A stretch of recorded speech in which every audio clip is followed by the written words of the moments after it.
अस्सलामुअलैकुम जी। आज हम बना रहे हैं बेहद लजीज चिकन चने की दाल। ठीक है, सबसे पहले हमने पैन ले लेना है, उसके अंदर ऑयल डाल देना है, देन प्याज डाल देना है, कटिंग बिल्कुल स्लाइस किएगा।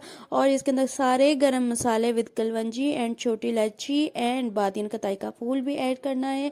ठीक है, नमक ऐड करके हमने इसको गोल्डन ब्राउन करना है। फिर लहसुन अदरक का पेस्ट ऐड कर लेना है और इसको इतना कुक करना है कि थोड़ा सा गोल्डन कलर हो जाए। ठीक है, फिर टमाटर डाल देने हैं हमने।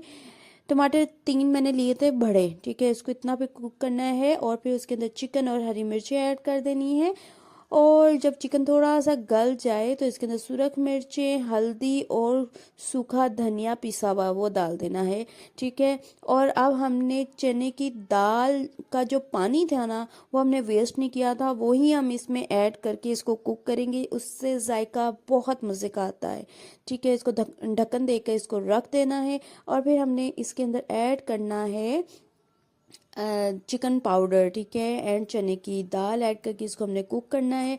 इसको अच्छे से पहले मिक्स करेंगे और फिर इसको ढक्कन देकर अच्छे से कुक कर देंगे। जब इसकी खुशबू आने लग जाए हम इसके अंदर और पानी ऐड करेंगे और फ्रेश कोरिएंडर भी ऐड करेंगे। ठीक है, पानी चने बॉयल करते टाइम जो मैंने निकाल लिया था वही यूज़ कर रही हूँ, कोई एक्स्ट्रा और पानी नहीं यूज़ करूँगी। ठीक है जी, अब इसको हमने कुक करना है ढक्कन दे के। जब चिकन और चने की दाल आपस में मिक्स हो जाए तो हमने इसको एक प्यारे से बर्तन में मूव ऑन कर देना है।